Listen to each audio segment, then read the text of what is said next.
Hello all నమస్తే, welcome back to my channel Poshik the prince. Ramzan season అయితే start అయిపోయింది కదా. కాకినాడలో ఉంటుంటే ఈ పాటికి హలీంని ఫుల్గా ట్రై చేసేవాళ్ళము. బట్ ఇప్పుడు ఆ ఛాన్స్ లేదు కదా. సో ఇక్కడ కూడా ఒకసారి ట్రై చేద్దాము అని చెప్పి అయితే ఆర్డర్ చేశాము. ఇది వచ్చరికి తలబత్లో ఆర్డర్ చేశాను. మనకి జొమాటో స్విగ్గీ ఎలా ఉంటుందో సేమ్ అలా. రెస్టారెంట్ నేమ్ వచ్చరికి రోటీ అండ్ కబాబ్ రెస్టారెంట్. ఇది యాక్చువల్లీ ఒక పాకిస్తాన్ రెస్టారెంట్ అనుకుంటా, బట్ చాలా మల్టిపుల్ క్యూజన్స్ అయితే ఉన్నాయి. మనకి హలీంతో పాటు వీళ్ళైతే ఫ్రైడ్ ఆనియన్స్, సలాడ్ ఇలా కొన్ని అయితే ఇచ్చారు. ఇవన్నీ కాదు, మనకి మెయిన్ ఐటమ్ అయితే కావాలి కదా. ఫస్ట్ హలీం ఎప్పుడు కూడా వేడివేడిగా తింటేనే చాలా బాగుంటుంది. సో అందుకని చెప్పి కొంచెం వేడి చేసుకొని వాళ్ళు ఇచ్చిన ఆనియన్స్ని అయితే స్ప్రింకిల్ చేసుకొని తినడం అయితే స్టార్ట్ చేశాను. యాక్చువల్లీ ఇక్కడ బయట ఫుడ్ అయితే ఆర్డర్ చేసుకొని తిన్నాము, బట్ ట్రెడిషనల్ ఫుడ్ అంటే ఇలాంటి ఐటమ్స్ అయితే తినలేదు. కేఎఫ్సీ స్టైల్ హాట్ చికెన్ ఇవి తప్ప.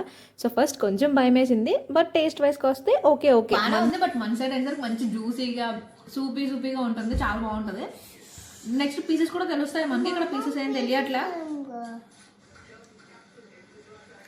నార్మల్ సూపే, కొంచెం థిక్ సూప్ తాగుతున్నట్టు ఉంది అంతే. మనకైతే పీసెస్ తగ్గితే చాలా బాగుంటుంది. బట్ ఇది కూడా బాగుంది.